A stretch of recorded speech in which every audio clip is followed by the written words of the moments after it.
The motion picture you are about to see was filmed by 4 teams of cameramen in more than 120 locations around the world.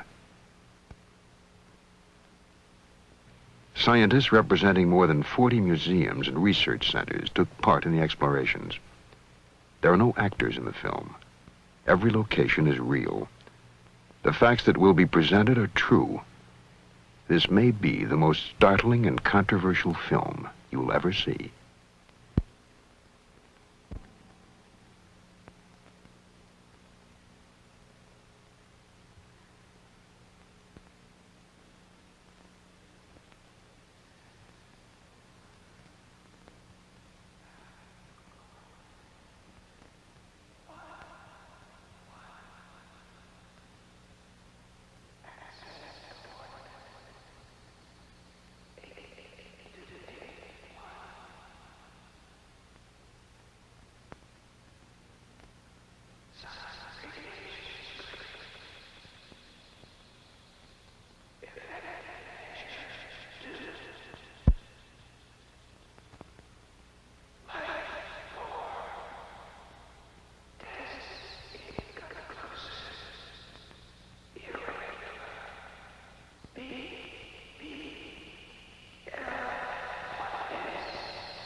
They have been to Earth and left their mark in many ways, in many places.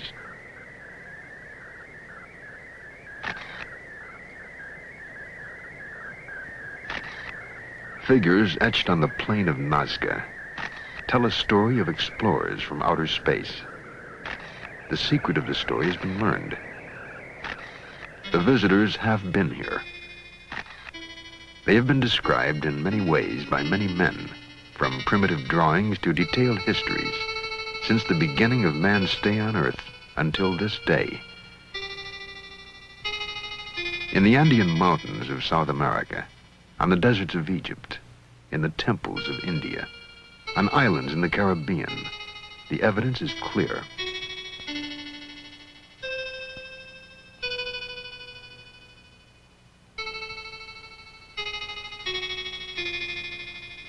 The record of visits dates back more than 500 centuries. The observations of the planet continue even today.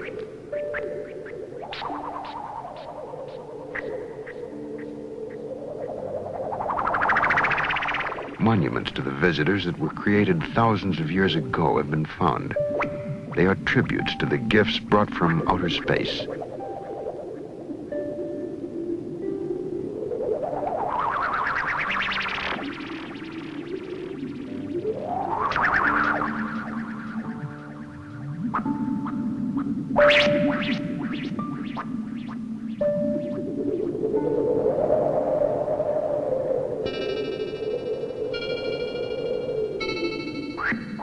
What has been unexplainable can now be explained. The brief glimpses of visitors provide a clue to their purpose and the reason for their coming.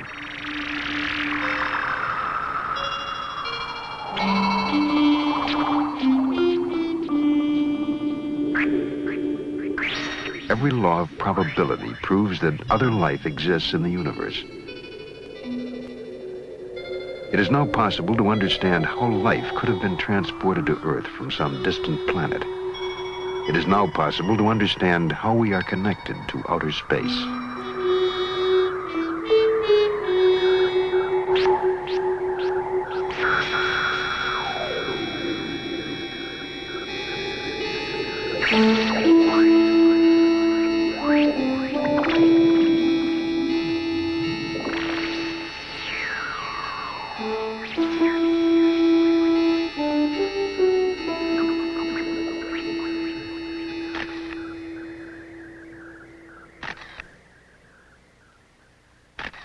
A remarkable prophecy etched in stone predicts the year and the day on which the visitors will return to stay. Will we be prepared for the moment that is soon to come?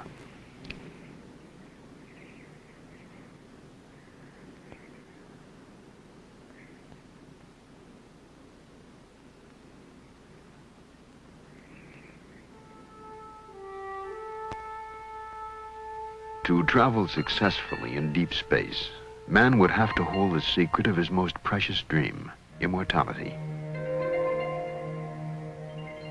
Distances are so vast that the spark of life must burn for eons to assure the successful transport of life from one galaxy to another.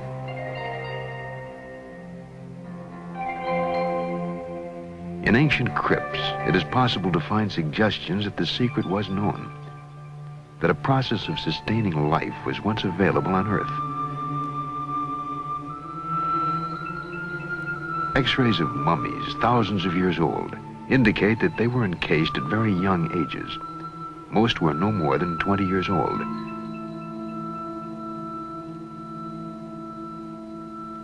Strangely, the hand of one mummy still shows the traces of a fire that burns brightly in all living things, the Kirlian aura.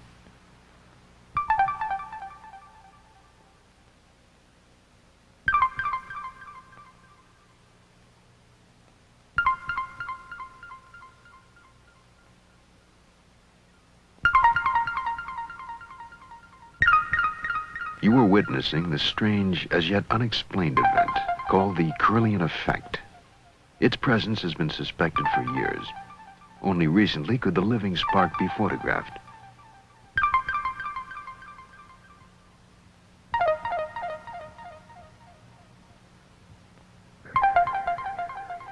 Fingertips and all living things generate a dynamic, constantly changing aura that sometimes sparks and leaps like a flame. How it works is something we simply do not know. At UCLA, Dr. Thelma Moss explores the strange world of Kirlian photography. Let's say that there are about 6 different words that we can describe for this effect, depending on who you are. If you are a conventional physicist, you will call it a corona discharge. And that means it's an electrical emanation caused by the current and the voltage going through the object. Some people who are more inclined to the occult or to the mystical will call it an aura, and they will compare, for example, in famous paintings, whether it's of Buddha or Jesus or Mohammed or anywhere around the world, there are these auras that are circling around the head, and they would like to believe that what we are photographing with this electrical photography is a representation of that, something invisible to the eye, but which exists in and around the body. That's another word. Then if you want to be sort of non-committal, as I prefer to be, I would call it an emanation or some outpouring of an energetic thing. The Russians call this energetic thing by a technical name, bioplasma. Fairly dim. Fairly dim. Do you want more? Her laboratory is a sealed, light-proof chamber where the mysterious force can actually be seen. Triggered by an electrical current, the flaming halos that burst from objects exposed to the Kirlian effect will be captured on high-speed film. An ancient marine creature that died 450 million years ago displays the residue of an ancient life force. Oh, look at that. Isn't that fantastic?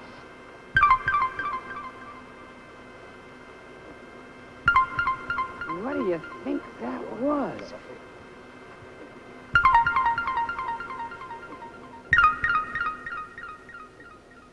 Okay, here's a very healthy and vigorous plant, and I am going to take a leaf from it, and what I'm going to do here is cut off one good, healthy section of it like that.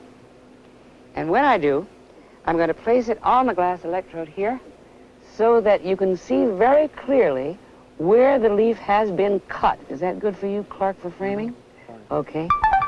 Now, when we turn on the Kirlian apparatus, I think, hopefully, that we will see in outline the part of the leaf that has been cut away. We call that the phantom leaf effect.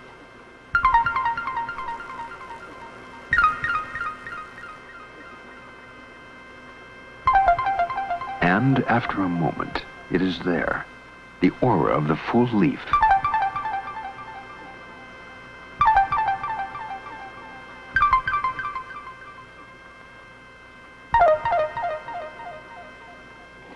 Okay, Arlene and Fred, would you step over on each side of that glass plate? put your fingers on the back. I'm going to turn the power source on. Get very close to each other, but not touching. Very good. Now, do you feel that? Okay, fine. Does that feel comfortable for you? Fine. Good. Now, would you lean across to each other and start kissing? And please make it a passionate embrace, okay? With these any hands? Yes, sure. Use hands. Use anything you can. Go to it.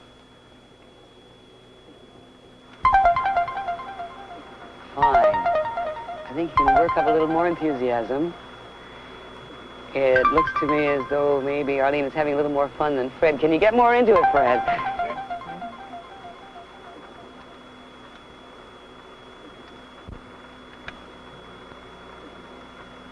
It looks like it's pretty good. You can have any kind of fantasies you like.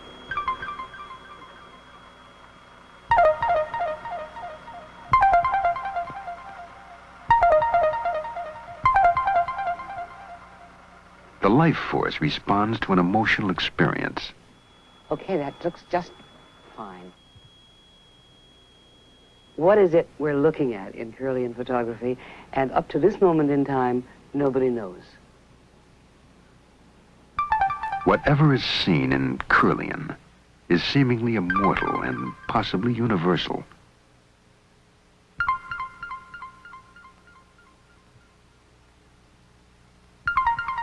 In the mummy's hand, we find a life spark, thousands of years old.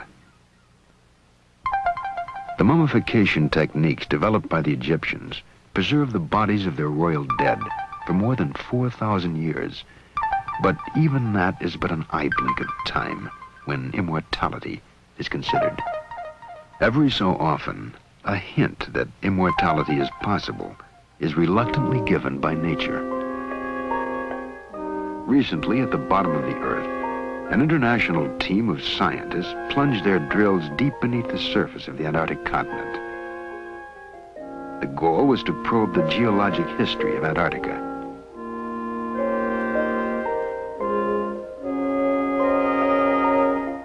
"420 feet beneath the surface of McMurdo Station, Dr. Roy Cameron touched immortality.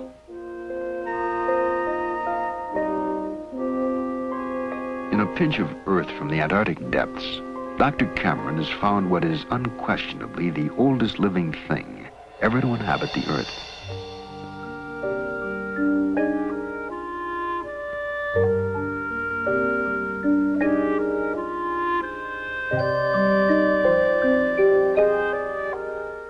After spending millennia freeze-dried in the cold rocks of Antarctica, a colony of bacteria have reawakened in the warmth of the laboratory.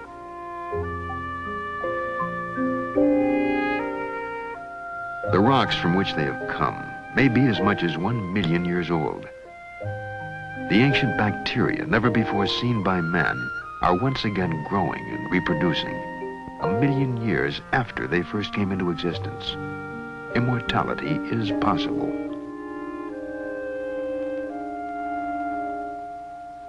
Immortality, or something resembling it, is necessary when we consider the vast distances of space that must be crossed to plant life elsewhere in the cosmos. Somewhere in space there is life, but where? A man counting a number every second of every working day would need a lifetime merely to reach the number 1 billion, a figure which falls 100 times short of the number of stars in our galaxy alone. Somewhere in space, there is a solar system like ours, where life exists. Perhaps it is in the constellation Epsilon Bautes, where a sun is dying, burning itself out. Eons ago, the dying sun would have threatened all life on the second planet of the solar system. Some scientists believe that a space probe was sent from that planet toward the Earth. They believe the probe sent these signals in 1927.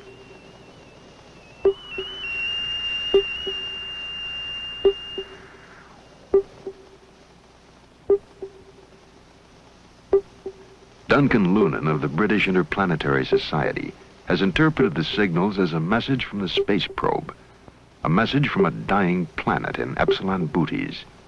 Duncan Lunan. What occurred to me was that the stars are spaced at random in the sky, therefore the coordinates of a star map, expressed numerically, would be a random series of numbers. There are 7 dots in the barrier, and there are 6 dots on the right-hand side here. And they have quite a marked resemblance, very marked indeed, to the constellation figure of Boötes, the herdsman.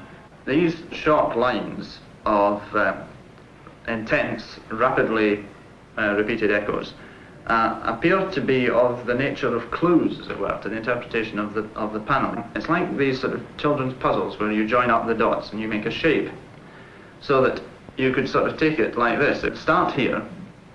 We come from Epsilon Boötis, which is a double star, and then we have this interesting sort of swallow-like shape here, and it says, or seems to say, we live on the 6th planet of 7. Now, 2 signals later, we get an absolutely explicit statement in another scale figure that they came from the 2nd planet to the 6th. They've got a whacking great arrow pointing from the 2nd planet to the 6th with a sun dot at the front end of it. The sun, in other words, it says the sun pushed us from the 2nd planet to the 6th. And just in case we haven't got the point, it's repeated in exactly the same way 2 signals later. The signals are the only known message from space. In the sequence of sounds, Duncan Lunan has found a specific message of a population moving from the 2nd planet to the 6th in Epsilon Boötes. And then where? Perhaps to Earth. The signals are an SOS to the universe. In this situation, the inhabitants of the planetary system would find themselves in real danger. Their own planet would get hotter. In time, all the planets would get very hot. They would have, in other words, to perfect first interplanetary and then interstellar travel in order to get away from the sun. So the probe then came to the Earth. It came to the solar system. It located the Earth. It came into orbit around the Earth, and it began looking for signals, intelligence signals from Earth that would indicate the presence of intelligence. If Duncan Lunan's interpretation of the signals is correct, a space probe is now traveling in our solar system, monitoring life on Earth. It may already have been seen by American astronauts. Gemini 7 here, Houston, out of your 8. Loud and clear. 7, go ahead. Bogey at 10 o'clock high. This is Houston. Say again, 7. So we have a bogey at 10 o'clock high. Roger. Gemini Control here again. The reference in that conversation was bogey. It was Borman who reported sighting the bogey. This is Gemini Control Houston at 4 hours, 24 minutes into the flight. Bogey is the code word for an unidentified aircraft. But a bogey in space is almost beyond belief. Or is it?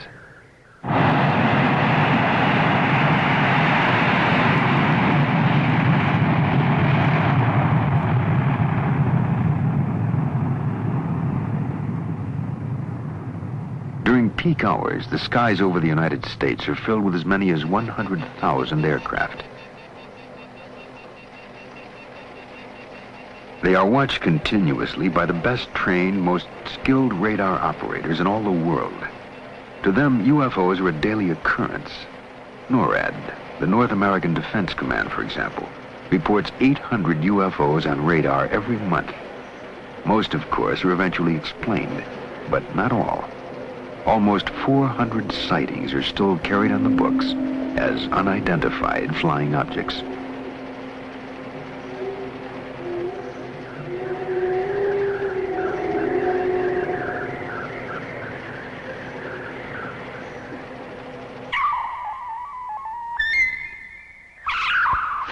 Reports of airborne objects which cannot be identified give a clear indication that the Earth is being monitored, watched by a presence from somewhere else in the universe.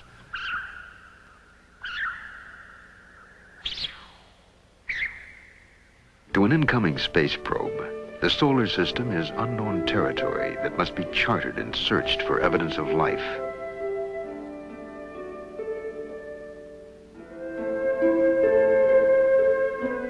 Assume the technology of reaching thousands of miles per second had been accomplished, that the problems of acceleration and deceleration in space had been overcome.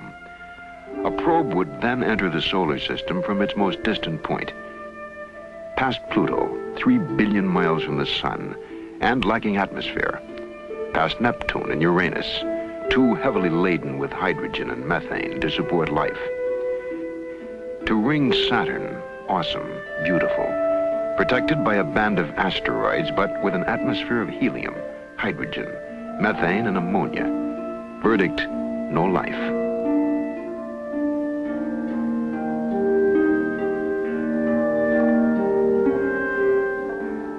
Ahead on the journey lie the most probable planets where life might be sustained.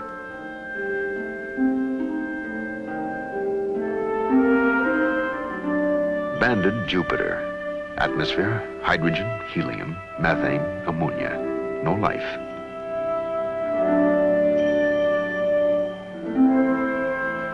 Mars. Distance from Sun, 142 million miles. Diameter, 4,200 miles. Atmosphere, carbon dioxide, carbon monoxide, argon. Probable life. Mars. Life potential close-up survey. Planetary atmosphere thin. Water present in small quantities. All life forms designated primitive. Existence marginal.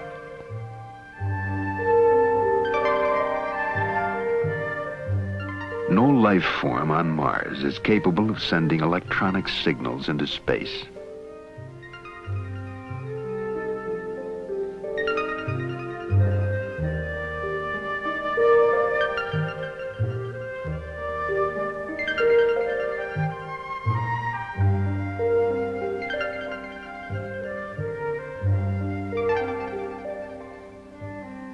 No, if there is intelligent life in this system, it must be on the third planet, the blue world called Earth.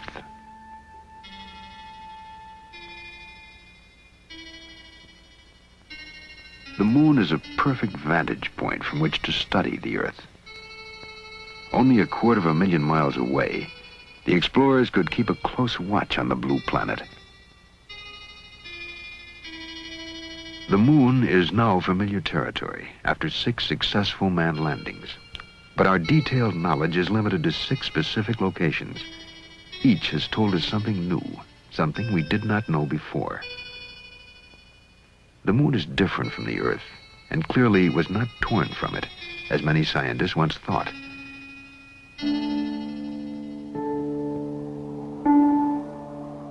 We have found minerals in abundance on the moon, minerals that are extremely rare on Earth, yet they are vital to successful space voyages. Plans to mine them have already been drawn by NASA and private industry. One theory holds that explorers from outer space have already mined the moon, pulling from it such minerals as titanium, a metal essential to space technology. It is unfortunate that we can no longer afford to explore the lunar surface, for it is just barely possible that somewhere on the moon are the traces of previous explorers.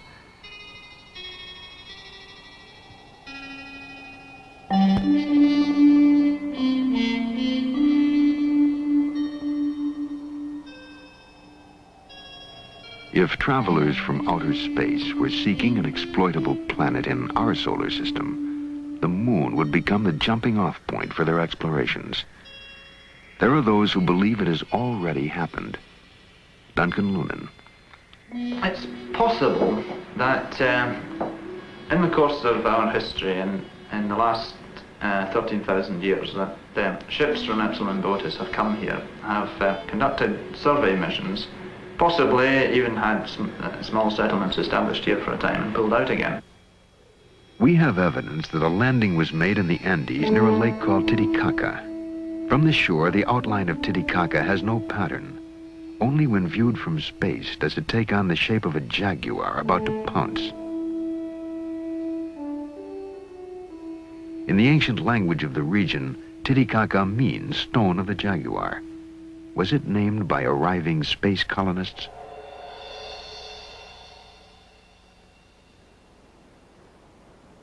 An arid mesa called the Altiplano fringes Lake Titicaca. On the barren, wind-swept plain, the air is thin and corn does not grow. It is a harsh environment, yet there is reason to believe that here, long ago, Earth Base 1 was established. Earth Base 1, a starting point on a new world, a place to practice such advanced technologies as planetary and biological engineering. Most of the traces of Earth Base 1 have been obliterated. The Inca who dominated this part of the world erased the histories of the regions they conquered. But in the mounds, rubble, and broken walls of an Andean plain lie the ruins of a once great city. Called Tiahuanaco, it stands mysterious and unexpected at 13,000 feet above sea level. It might have housed the most advanced civilization of ancient times. Long before the Inca arrival, Tiahuanaco was a reality. And the question arises, how much did the Inca take away in plunder, and how much in technology? The Inca did not build Tiahuanaco, nor did the ancestors of Indians who now live on this desolate mountain plain. Despite years of study and analysis, scientists are still unable to date these ruins. Estimates of its age range from 1,200 to 15,000 years old. But 15,000 years ago, man was still using flint tools and had not yet developed agriculture. The monolith tells its own story of Earth Base 1. In 1927, the carvings were interpreted as an account of the Earth's original capture of the moon. The theory was dismissed as nonsense. But at the close of the Apollo program, there has emerged a similar theory that the moon has wandered through our solar system, only to be captured by the Earth.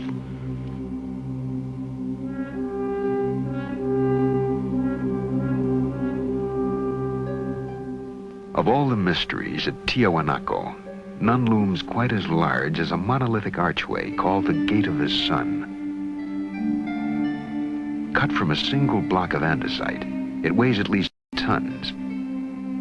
No one knows how it was transported or what tools were used to carve the mysterious figures that run across its face. For the carefully chiseled lines depict birds that never flew in the skies above the Earth. A record in stone that we cannot read, except for one intriguing feature, the eyes, which form a part of still another creature. Figures barely discernible, but nonetheless familiar to us as space-helmeted astronauts. No less mysterious are the eyes of the god atop the arch. 2 tears are deeply etched into his cheeks. And no one can say why the sun god of Tiahuanaco weeps. And so it stands, a brooding, mysterious ruin atop a desolate mountain plateau, 13,000 feet in the air. Was it built by those who came to make a new home of planet Earth? 300 miles away, on another plain, lie the strange lines of Nazca. From ground level, the lines are very shallow scratches, barely 4 inches deep. Yet they have remained intact for thousands of years. No wind blows across the plain. No rain washes away the marks. Whoever drew the lines knew they would remain. The plain is in effect a giant permanent blackboard, readable only from the air above. It was designed for incoming alien explorers. It may still serve the same function.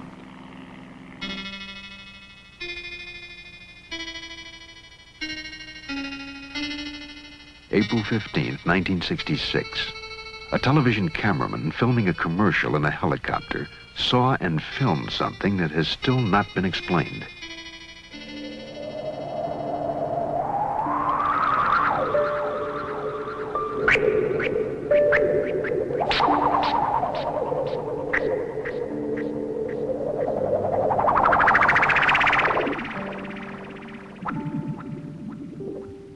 There have been other sightings. April 2nd, 1966. A Melbourne, Australia businessman photographed an object hovering in the sky.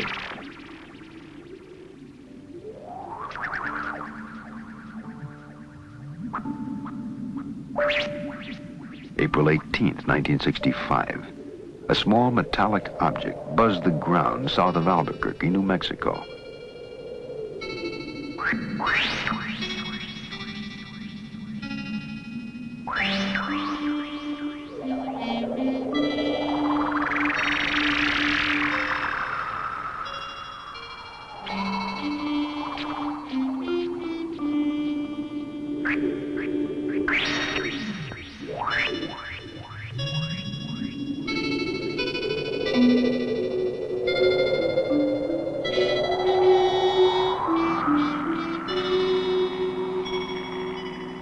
The lines at Nazca are only 4 inches deep, and yet they remain unblurred by the passage of 2,200 years.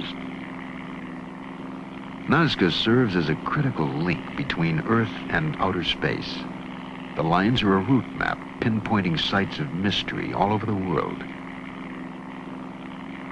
One line pointing east leads to a remarkable unexplained artifact 300 miles away.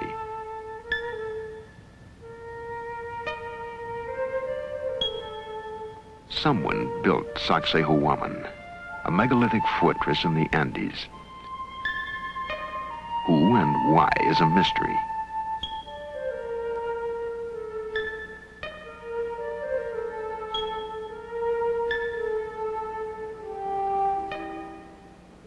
At one point, the Inca used Sacsayhuaman as a base. According to legend, Inca kings thrust their fists into the depths of the snake chiseled into the stone. From it, they received a special power. A compass needle thrust into that same snakehead will spin wildly, for the stone is heavily magnetized. How did the Inca, who knew nothing of the forces of electromagnetism, select this one stone of all the thousands of others that composed their fortress as the magic stone of the snake? We do not know, but one thing is certain. With that special power, their empire spread from the Pacific coast to the Amazon jungle.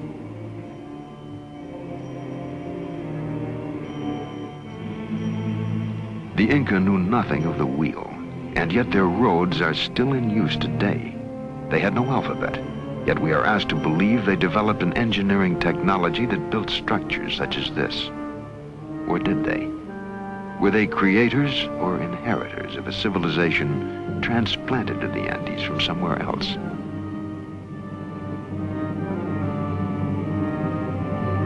Sacsayhuaman is built of enormous blocks of stone, cut and beveled to fit together with micrometer accuracy.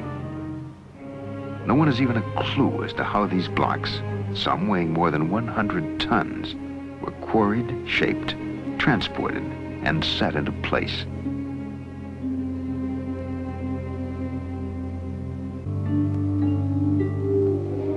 35 feet underwater and 1,000 yards off the northern shore of the island of Bimini in the Caribbean, there is another wall.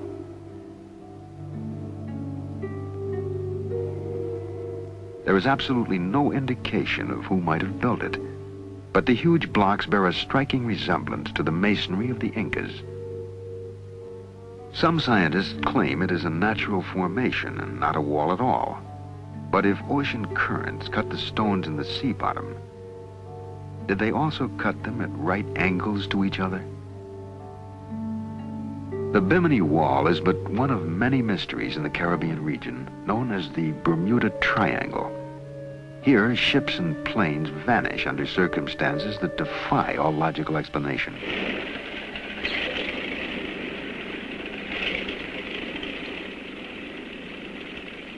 Just after the close of World War II, in December 1945, 5 Navy fighter planes vanished without a trace, leaving a mystery that remains unanswered today. Their disappearance has been the subject of a 25-year investigation by magazine reporter Art Ford. Well, a routine naval air patrol took off from the Fort Lauderdale Naval Air Station. 5 planes 14 crew members, 5 different radios. After the planes were in the air a few hours, they vanished. 5 radios did not give a coherent reason why they vanished. The men were never seen again. No wreckage of the planes was ever found. There was no radio contact after they were lost. A search plane went up after them with 13 men aboard, with every bit of equipment necessary to find them. It vanished within 7 minutes.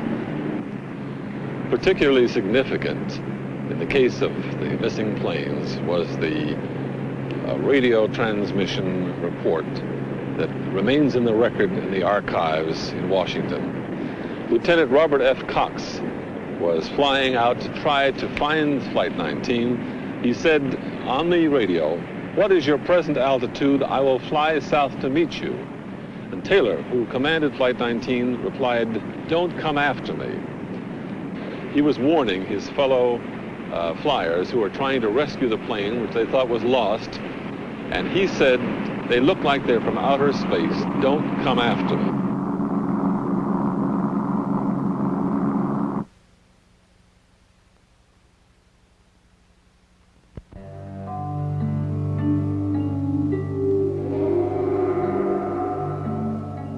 On March 5th, 1918, the USS Cyclops entered the Bermuda Triangle. A coal-carrying cargo ship, she had a crew of 309 officers and men. The British liner Vestris reported that she'd heard a radio signal from the Cyclops, indicating weather fair and clear.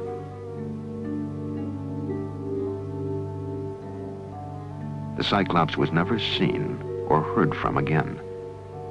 No trace was ever found. 10 years later, in 1928, the liner Vestris also disappeared without a trace. Proteus, the sister ship of Cyclops, disappeared in the Bermuda Triangle between November 23rd and December 10th, 1941. She was carrying a cargo of bauxite. Like Cyclops, no trace was ever found.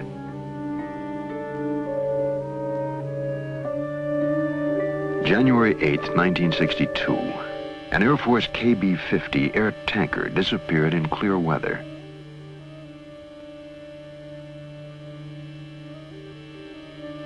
No trace of the plane or its 8 crewmen has ever been found. More than 100 ships and airplanes have been lost in the Bermuda Triangle, taking with them 1,000 lives. There is no explanation for the disappearances that have taken place in clear weather and calm seas. Is this the corridor to outer space? Did the first colonists plant a homing device, a navigational aid, under these waters? A beacon for spacecraft to home in on that somehow interferes with our own navigational devices. January 16th, 1958. An Air Force officer aboard the Brazilian ship Almirante Saldanha sighted a flying disc that hovered over the water for 30 seconds and then sped off.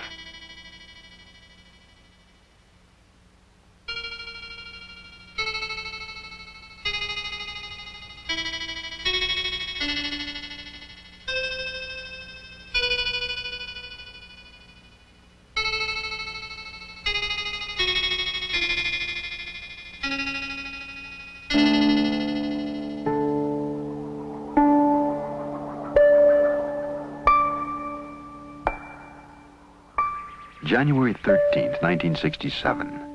A UFO was photographed as it dove and climbed above the Louisiana bayous.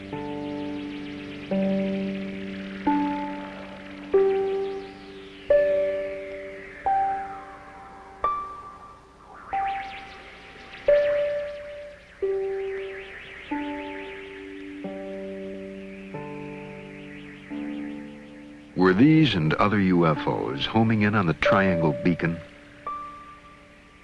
Is this a marker signaling arrival at the mysterious Tropic of Cancer? It is a line that circles the globe, touching in turn all of the places where a colony planted on Earth might have taken root. India, Egypt, the Canary Islands, the Bermuda Triangle, and finally, the Yucatan Peninsula.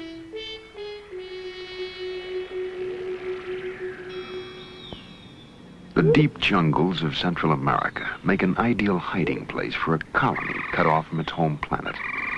To this day, the steaming, malaria-ridden lowlands of the Yucatan Peninsula remain largely unexplored. Yet this is the home of the most mysterious people on Earth, the Mayans.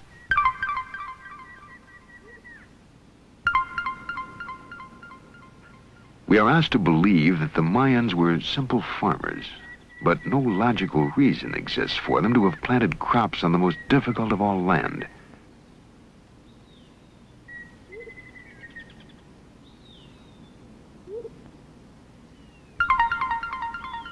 No, the Mayans came here not to farm, but to hide. No records tell where they come from. No evidence explains where they have gone. Only citadels like Uxmal stand to remind us of a people markedly different from any other race on Earth. A brilliant civilization grew and flourished in absolute isolation, seeming fearful of contact with other people on Earth. Priests were the repository of all Mayan knowledge. They alone possessed a secret language, distinct from that used by the rest of the people, a language they brought from somewhere else and jealously preserved. There are many other indications that they are not of the Earth. We know of their advancements. They developed mathematics to a high art. They invented the figure 0.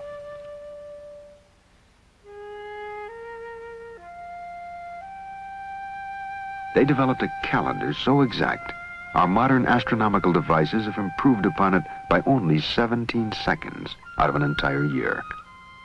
They also had a calendar which accurately measured a 260-day year, obviously not a year on Earth. Perhaps it is a year on the planet from which they came. Mayan pyramids may have been the first in the world, the models for all the great pyramids. And here, too, we find connection to outer space. The very shape of the pyramid gives a clue to the secret of immortality. An enterprising young physicist, Dr. Patrick Flanagan, interprets the link. Strange things that happen inside the pyramid, but no one was able to pinpoint what these forces were. And my research for the last 3 years has been on pinpointing these forces and discovering what the effect is. I've discovered that the pyramid is sort of a cosmic greenhouse. By this, we know that the pyramid shape is designed to intercept certain cosmic energies from cosmic particles, in the same way that a greenhouse is designed so that the sun's rays will enter the greenhouse at a right angle in order to effect maximum transfer of infrared energy into the interior of the greenhouse. The walls of the pyramid are designed for maximum transfer of this energy, bioplasmic energy or biocosmic energy, whatever you want to call it, and certain phenomena occur in the pyramid. Grains of wheat found inside the Great Pyramid in containers or in the floor, 5,000 years old, sprouted immediately. Also, my own research indicates that, for instance, plants such as mung bean sprouts mummified in the pyramid are capable of growing after they have been dehydrated. So this indicates that the pyramid energy phenomena maintains the actual life forces within the organism.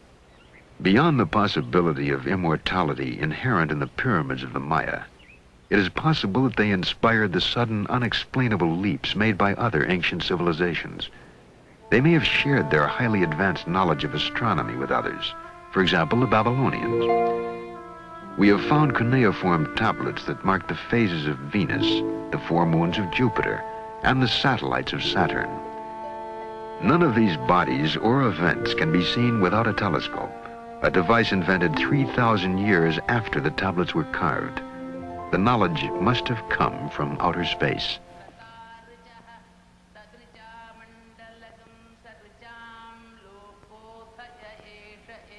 Throughout the world, there are references to interplanetary travel. To some scholars, the world's oldest source of wisdom is in India. This chant is part of a spoken encyclopedia called the Veda. It is at least 5,000 years old and may represent the oldest body of technical knowledge known to man. The references to space travel are direct. Clear descriptions are given of the craft that was used and the method of propulsion. The Veda, committed to paper 400 years ago, is still the target of intensive research by scholars such as Padmasri Sivaramamurthy, the director of the National Museum of India. In ancient India, as all over the world, they had a desire to travel in the sky. We have the aerial car of the god of light Surya mentioned in the Rig Veda itself. We have also the Pushpaka Vimana, the wonderful aeroplane that could carry any number mentioned in the Ramayana. A real aerial car managed by an engine. The rishis could transport themselves to any planet that they wanted because of their siddhi. A force known as Sidli might also have been called pyramid energy. Using this force, the ancients could transport themselves anywhere on Earth, into the skies, and finally to other planets. And did the Mayans use it to link together their cities? If the tales and images of space travel were limited to India, they could be dismissed as the product of overworked imaginations. But how then could we account for primitive drawings in the rocks of Indio County, California?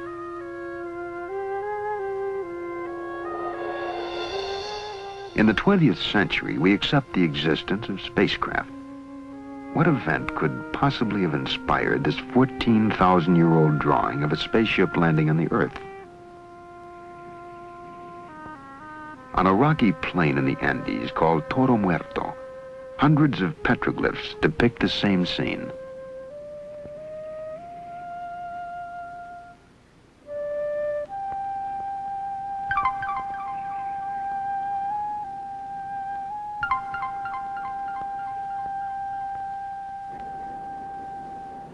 We find evidence of past visits from space in many parts of the world.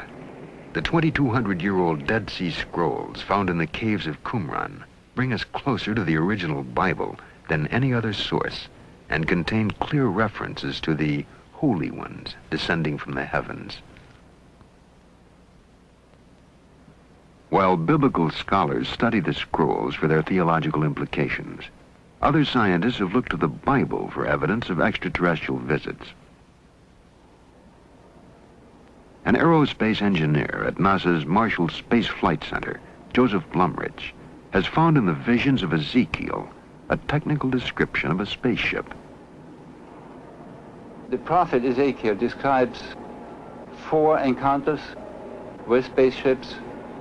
At first he saw clouds, fire, and he heard noise coming out from the sky, out of the north.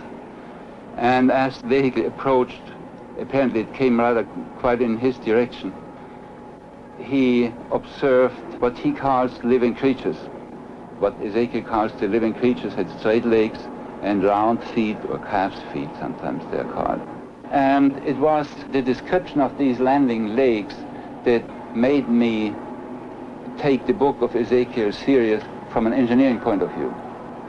I have had the opportunity about 10 years ago to work with my group in my office for the development of such a landing gear for an unmanned lunar landing station. For that hypothetical vehicle, we developed the landing gear and what we call the footpad, and what Ezekiel would call the round feet.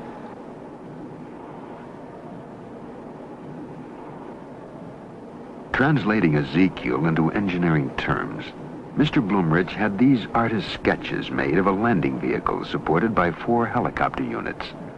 One of the interesting examples of Ezekiel's ability to observe and to describe are the faces he sees on these living creatures. What they actually are is quite interesting. Some helicopters, and particularly in this case this one, needs protection, just some hood around to protect them against dust or weather and so on. They may have the distinct appearance of faces.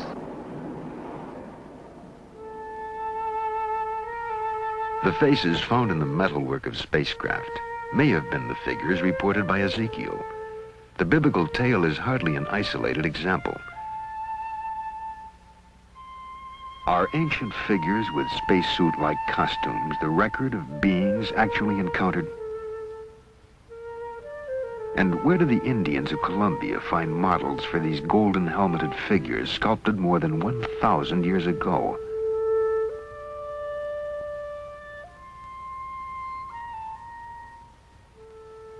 The same people molded these golden objects, which look startlingly like a modern delta-wing jet fighter plane.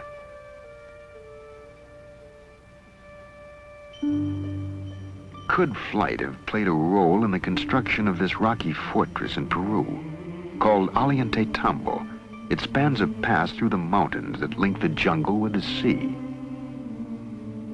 The Inca builders were accomplished stonemasons who built a chain of fortresses across the Andes.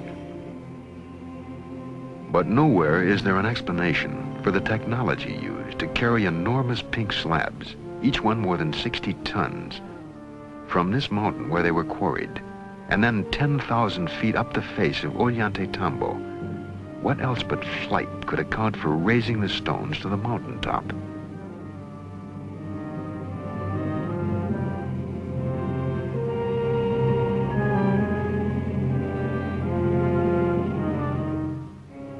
An iron pillar was forged 1,700 years ago in India.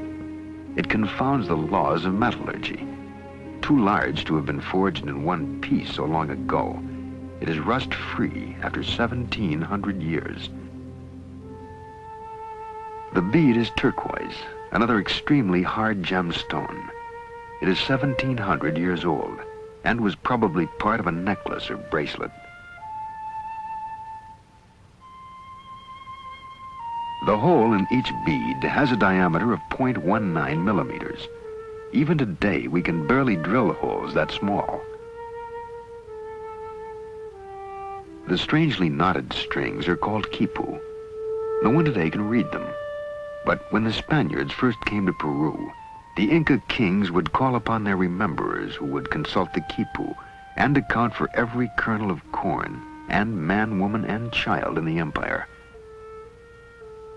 But the quipu were more than a numerical accounting system, for with it an accomplished rememberer could call forth epic poems, historical dates, and events. The knots show how the decimal system was used in the quipu, but added to them were colored threads that offered subtle nuances and shades of meaning that are forever lost to us. So sophisticated was the quipu, however, that some investigators believe it was the Inca version of a computer punch card.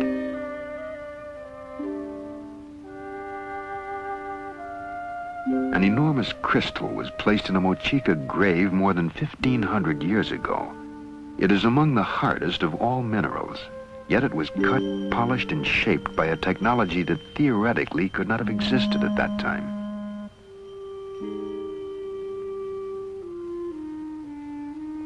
Other hands carved this skull. The British Museum calls it 15th century Aztec. But why would the Aztecs, who never created naturalistic art, suddenly render in crystal a skull? It is possible that the Mayan jungle strongholds provided the knowledge that advanced the civilization of all of the people on Earth. No matter where we look, we find evidence of their influence.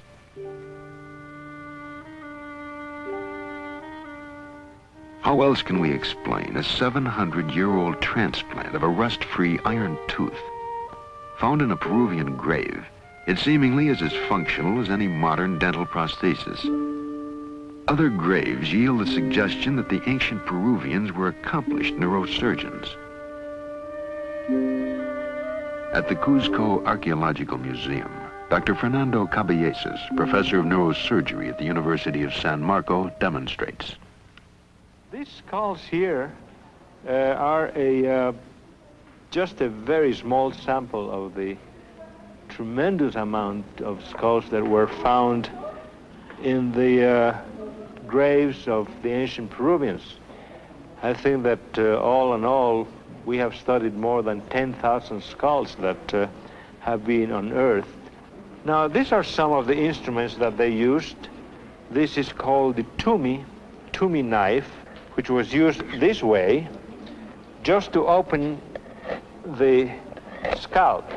This cannot be used in the bone. They used to open the bone bronze instruments like this, just to pry up the bone, like here, prying up the bone. There are some other odd instruments like this, just to make these indentations. And there are at least 2 dozen different other instruments that were used also. This one here is a very interesting specimen. It shows a very persistent surgeon. You find here that this man suffered 4 operations, and he survived every one of them. Either it was a very sick man or a very persistent individual who operated on them. But he was a very good technician, because after all, these areas, especially these 2 openings, are right over very, very dangerous sites that even right now, with all the techniques that we use now, we would just be very much afraid of operating in these sites. And this man really survived these operations. In Calca, near here, near Cusco, where about, I would say, 85% of these skulls show healed trephanations. 85% of survivals from skull operations is a pretty good and excellent result. At the Yerkes Regional Primate Center, scientists implant monkeys with electrodes. The experiment stimulates the brain with radio waves and thereby controls behavior. Are today's scientists seeking knowledge already gained by similar experiments performed centuries ago?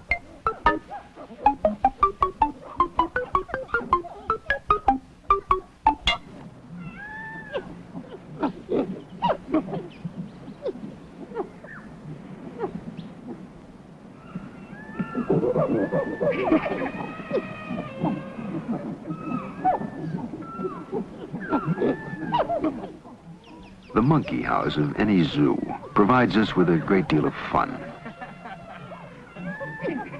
But occasionally our laughter is accompanied by an uncomfortable feeling.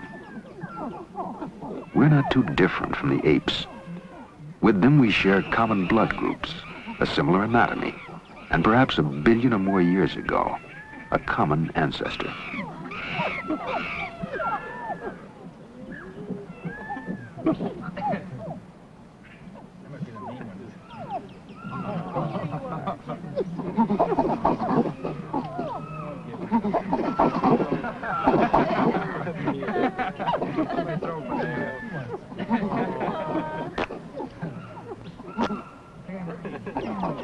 Over here, throw it here. Come here, monkey, over this way. There you go. Throw it here, throw it here. Hey, over this way, come on. Sometime in the distant past, the links between man and ape were snapped by an event that forever changed the course of our evolution.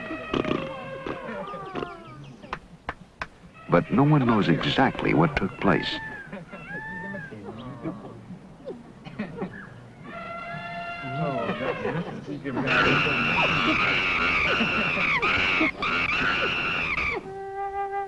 For thousands of years, Neanderthal was the most advanced primate on Earth and a logical ancestor of man. But Neanderthal suddenly disappeared 35,000 years ago, and now a new creature appeared, Cro-Magnon. Suddenly, he began to walk the Earth. We are his descendants, and it is possible that he arrived from outer space.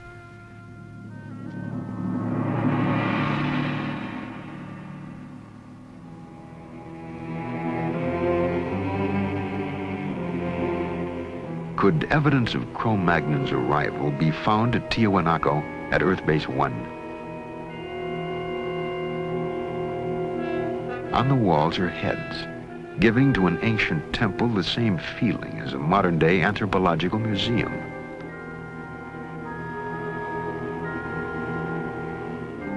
The faces show a bewildering variety of shapes and expressions. Some are familiar, others alien, a range that covers the racial spectrum of man. Are these, then, experimental designs for man?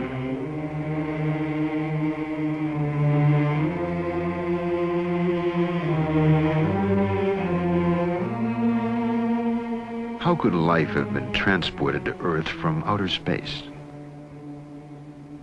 Certainly in a universe 13 billion years old, there was time enough for uncounted species to rise, create civilizations, and scatter them across the universe, reaching even the small, out-of-the-way planet called Earth.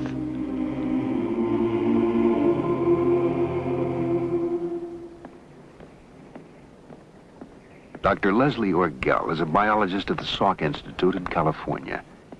He and Nobel Prize winner Sir Francis Crick developed a theory of directed panspermia, the idea that life on Earth was sent here by a superior civilization.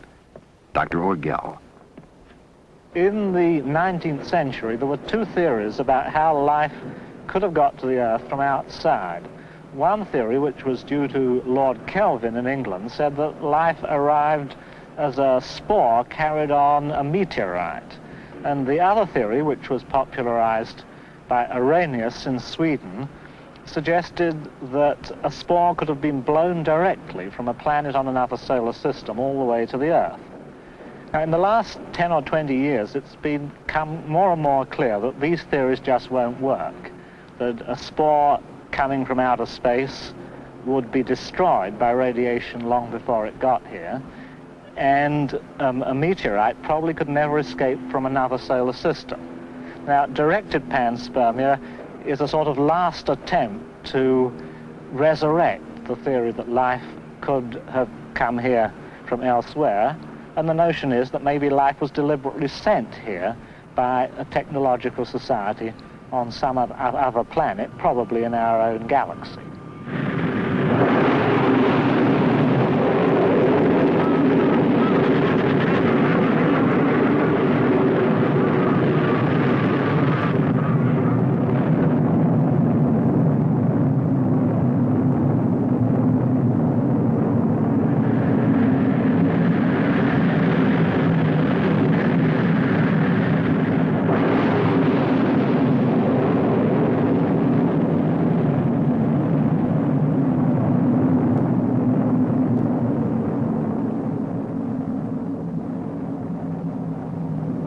Earth Base 1, spaceships would have to spend hundreds of years in flight.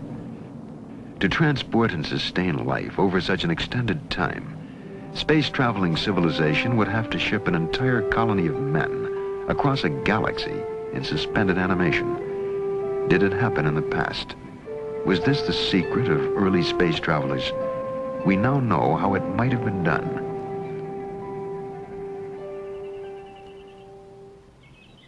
The method is called interspecies embryo transplantation. It was developed here at the Worcester Foundation for Experimental Biology by Dr. M.C. Chang. In 1952, Dr. Chang took a number of fertilized eggs from the womb of a rabbit and carried them to England. There, the eggs were implanted in the womb of another rabbit, where they came to term. The offspring, in turn, became pregnant.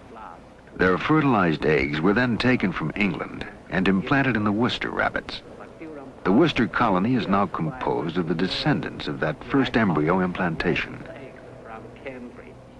Something just like this, then put into the test tube. So I put those rabbit's egg into those tubes and put into a flask and bring back, then transplant those. By reaching into the heart of the cell, scientists are challenging our traditional concepts of life and morality. Yet, faced with the threat of extinction, a species capable of finding its salvation in an advanced biotechnology, would surely seize the opportunity. I think it's possible to transport a human eggs from one planet to another planet. Our own biotechnology has made of the rabbit a container in which entire herds of cattle, flocks of sheep, and other animals are shipped around the world. At the Wayne State Medical Center in Detroit, Dr. E.S.E. Hoffes has just received a rabbit from South America. It carries embryonic additions to his colony of research monkeys.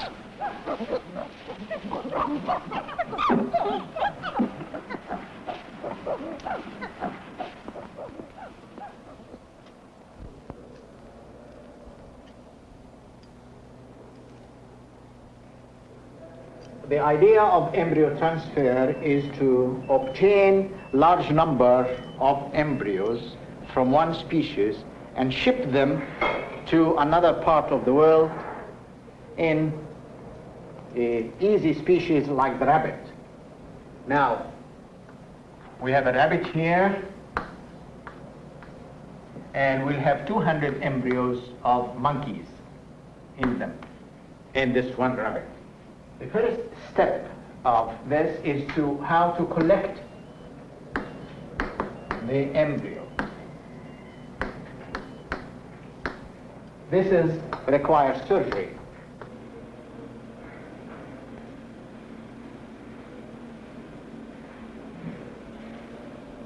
It's going in the lumen, which is very good. It's very good style.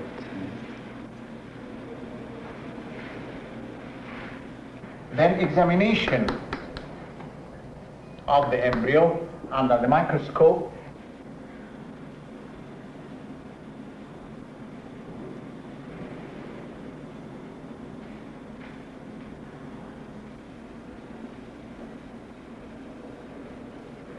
Then the transfer of the embryo into another species. And then we will go to the monkey and transplant the monkey embryos that were put in the rabbit into this monkey. I don't like to put any air bubbles inside at all, so just we'll...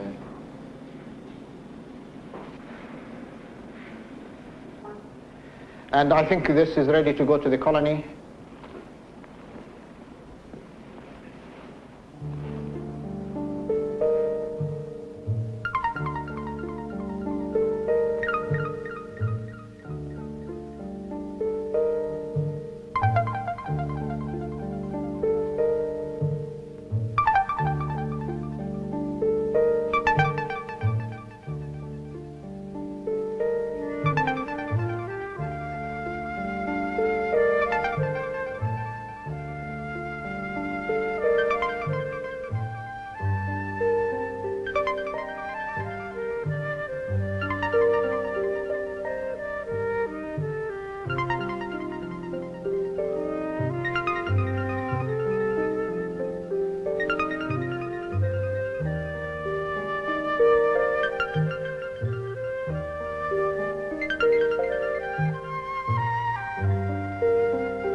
A colony of cells lives in the bottle. The red fluid in which they float is their food. Tissue cultures such as this have supported colonies of the same cells for more than 50 years. In the same manner, a colony of fertilized human eggs or embryos might be kept alive during the long journey between the stars. Periodically, several embryos would be implanted into female crew members, be born, grow, and take their place in the crew, caring for the embryo colony that would one day be planted on a new world, light years from their home planet. In just such a fashion, a rocket might have crossed the reaches of open space and brought to Earth an embryonic colony destined to become the ancestors of men.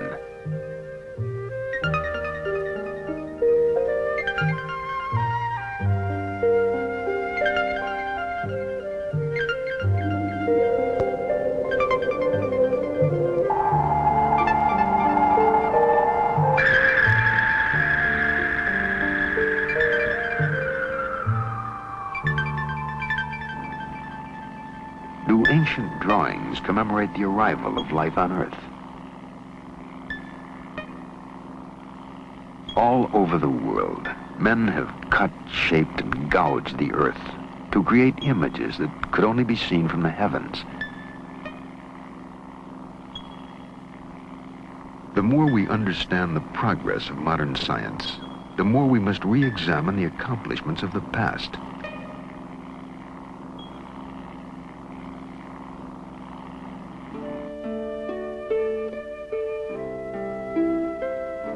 The ancient Egyptians built an incredible complex of temples that were in reality astronomical observatories.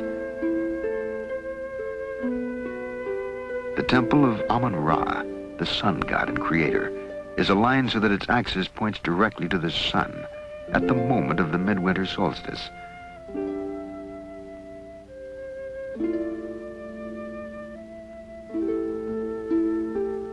The temples of Mut and Khonsu, the consort of Ra, form an axis that points to the crescent moon that rises the day after the summer solstice. Egyptian astronomy was both practical and spiritual, for it allowed them to predict the annual flooding of the Nile and thus know when to plant their crops. But more important, the temple lines could be followed directly to the sun, the source of immortality. To the ancient Egyptians, death was but a doorway that led from a life of insignificance to eternal life. And so the Egyptian pharaohs crossed from Karnak on the east bank of the Nile, where the living dwelled, to the west bank, where they entered the city of the dead. Once within the city of the dead, the pharaoh was prepared for a journey into space.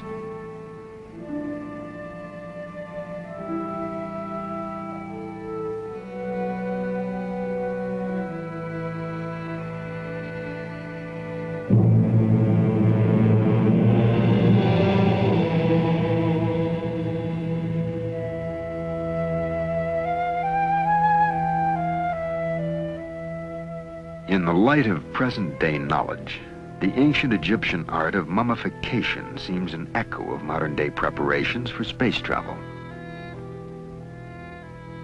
The Egyptians believed that two spirits remained with a man after death. The second spirit, the Ba, was the space traveler. Each night, the Ba left the body and traveled with the sun through space until it returned to light the world again. To the ancient Egyptians, the Ka and the Ba were not abstract disembodied ghosts, but real entities, and they required a place in which to dwell for all eternity.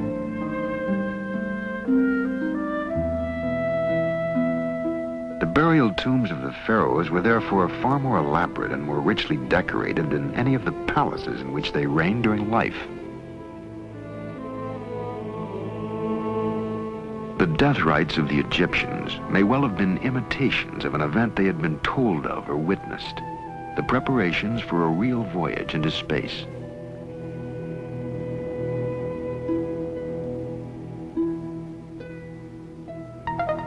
The pyramids were more than mere tombs for the dead. The Great Pyramid of Cheops is an almanac that measures the days of the year, the circumference of the earth, and the distance to the sun. The Egyptian pyramids have been studied by many scientists, but the great breakthroughs have been made by physicist Patrick Flanagan.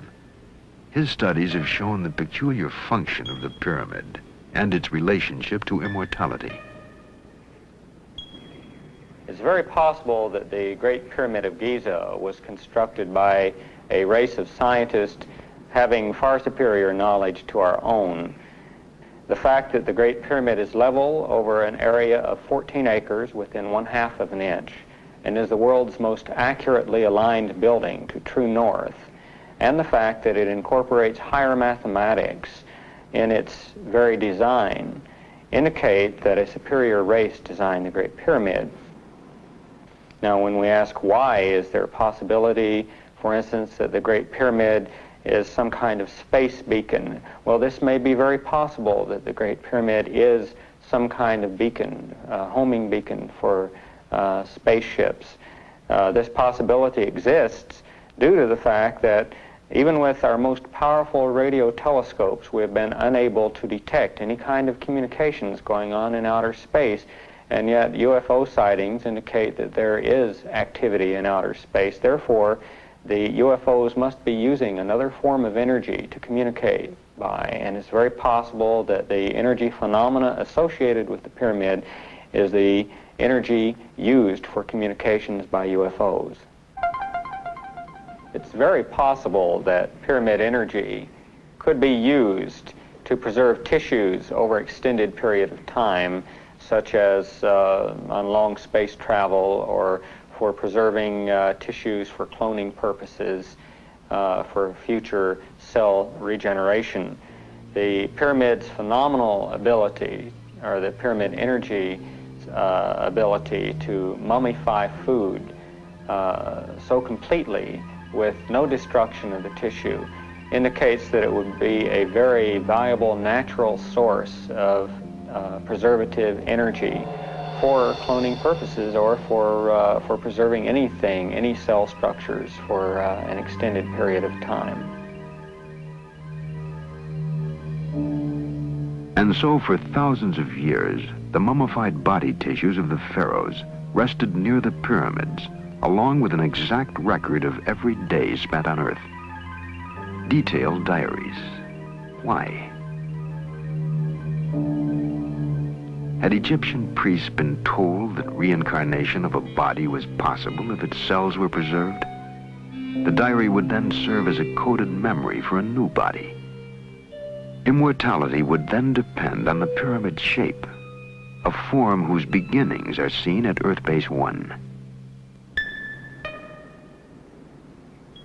At Tiahuanaco, Earth Base 1, a mound of dirt covers the foundation of an enormous pyramid, more than 15,000 years old. At virtually every site of ancient mysteries, a pyramid can be found. In Teotihuacan, a Mayan stronghold, there stands another perfectly aligned pyramid. More than a storehouse of mathematical data, it concentrates biocosmic energy, a force that the Mayans may have used to create infinite life. Today's science is just beginning to understand how it can be utilized.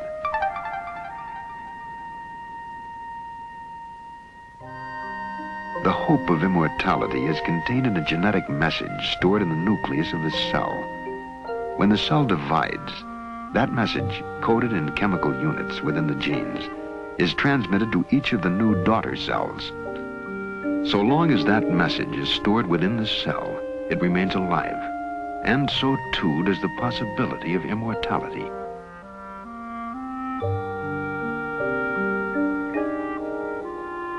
In the life cycle of the axolotl, a prehistoric-seeming creature named for the Aztec god of death and resurrection, scientists have found a form of immortality.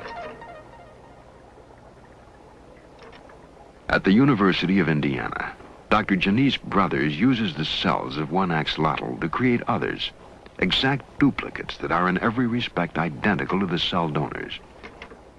The process is called cloning, and it makes theoretically possible the creation of an army of identical creatures with exactly the same physical and genetic features and capabilities. Eggs are collected from a white axolotl. If fertilized normally, the eggs would divide into a number of new, different axolotls, sharing as their one common trait, the white skin color. But these eggs are destined to serve only as carriers, mere biological putty containing no genetic message of their own. The egg nucleus is destroyed. It can no longer be fertilized and develop in the normal manner. It can no longer provide any genetic instructions to the individual that will develop from it.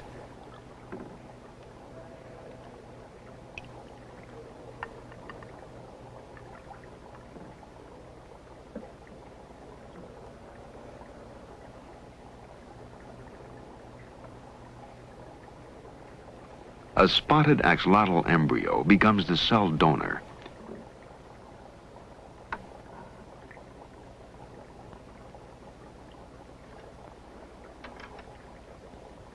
Carefully, the nucleus of a single cell that carries the genetic information is teased free and pulled into the pipette. It'll provide all the instructions needed to create a new individual.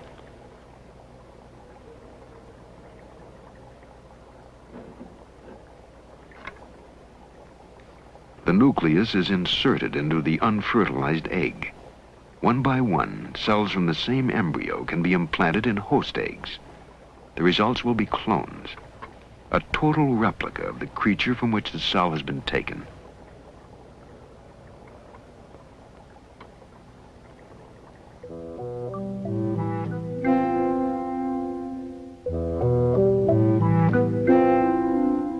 Each of the eggs carries the same genetic instructions and will develop into carbon copies of each other, clones of identical axolotls.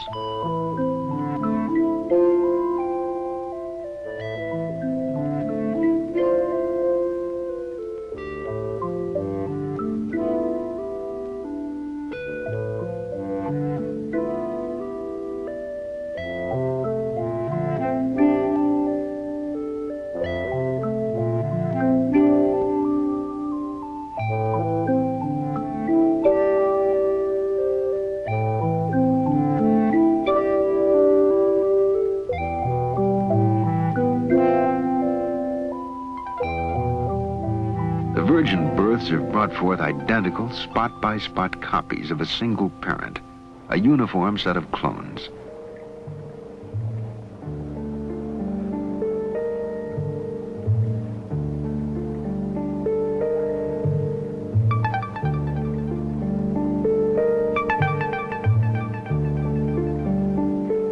Full-grown, each axolotl looms like the prehistoric monsters that roamed the earth during the age of the dinosaurs.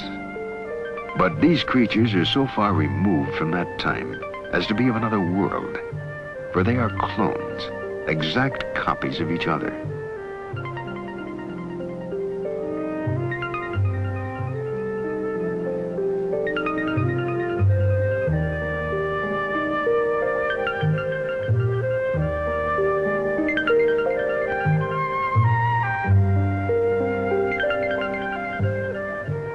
Scientists like Dr. Brothers are opposed to cloning human beings, for cloning creates a rigid mold that will stabilize one form, and that runs counter to the design of human creation and evolution. For only in our genetic variety have we gained the traits needed to survive the changes in the earthly environment, and perhaps also those we shall find on the alien unknown worlds of space.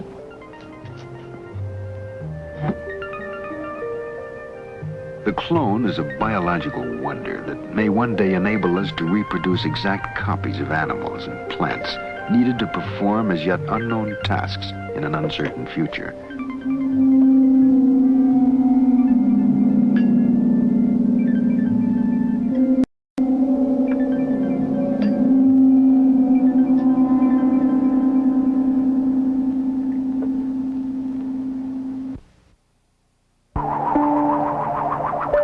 The evidence is sometimes dim, often subject to different interpretation, but somehow the idea persists.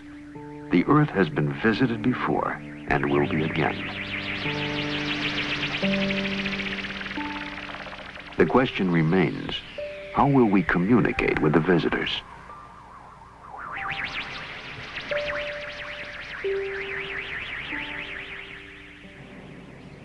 At the Yerkes Primate Center in Atlanta, Georgia, experiments are underway at this very moment to answer that question.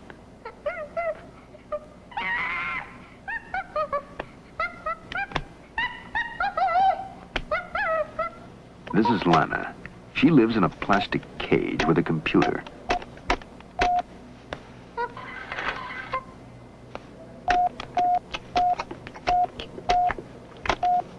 Lana can tell the computer to provide her with food and drink.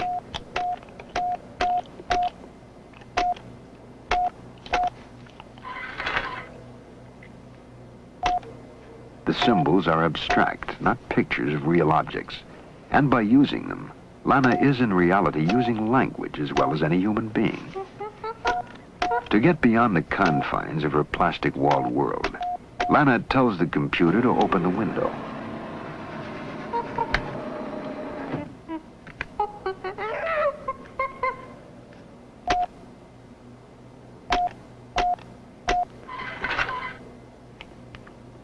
She orders the computer to display motion pictures and slides for her own amusement. But more important, Lana can use the computer to talk to the scientists and technicians at Yerkes. One of Lana's favorite conversation partners is Tim Gill.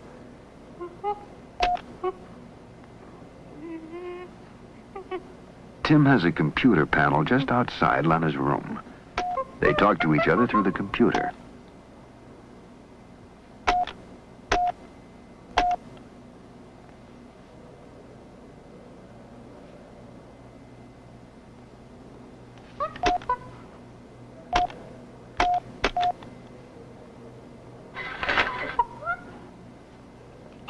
The language they share is not chimp chirping or English, but a language of symbols called Yerkish. It was designed by Dr. Ernst von Clauserfeld. You have a breakdown of it here, a partial breakdown for all the requests that Lana can use. Please is a marker that tells that what is coming is going to be a request. Machine and Tim are two active agents. In the case of machine, there are two activities, giving and making. Giving has a number of objects. One of them would be piece of apple. It could also be piece of banana. If the machine is making something, it can't make a piece of apple.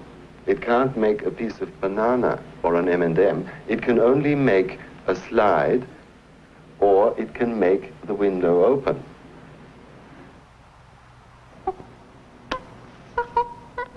Lana forms perfect sentences that communicate specific ideas. She has language in common with Tim. The experiment is not as sterile as it looks. Tim and Lana have developed a close relationship. Can Tim visit Lana, he asks.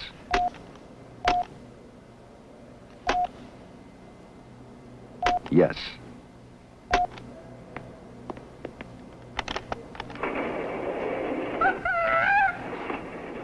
Much of Tim and Lana's friendship is based upon proper social behavior. Proper, that is, in chimpanzee society. And so Tim asks, can Tim groom Lana?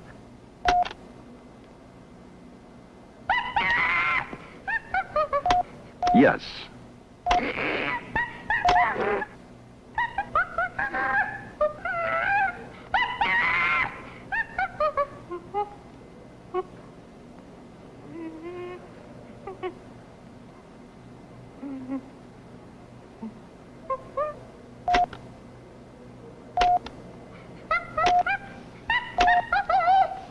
Will Lana groom Tim? Of course.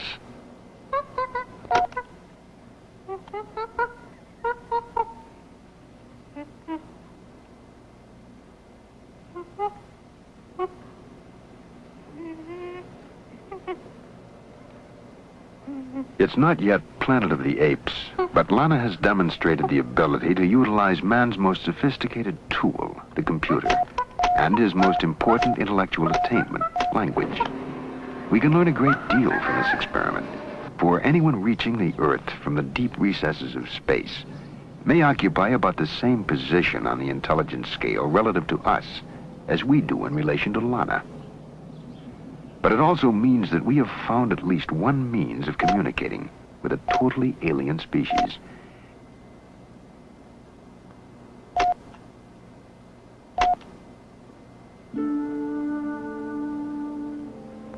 A language of symbols carved thousands of years ago is still being deciphered. We know the Mayans left a calendar, one that stretches back more than 90 million years, long before civilized man roamed the Earth, and forward in time to a day that will mark the close of a crucial cycle.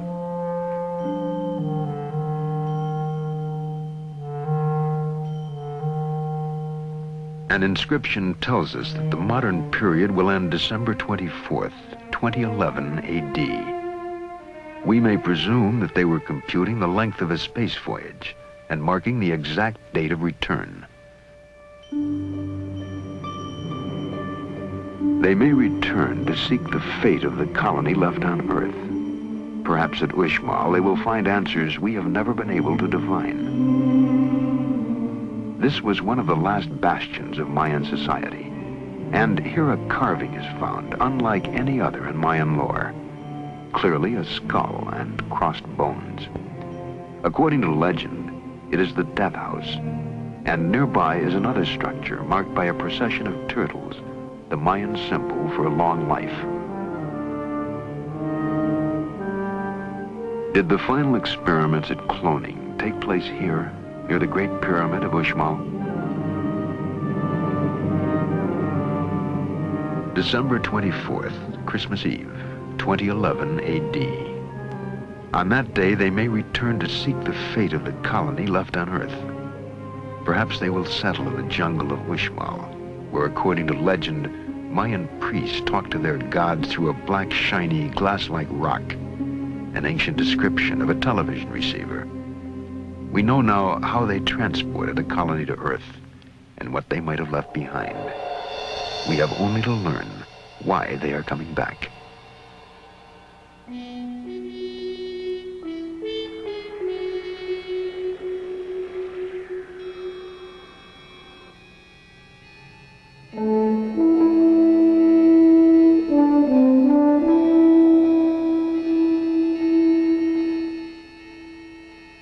Mm-hmm.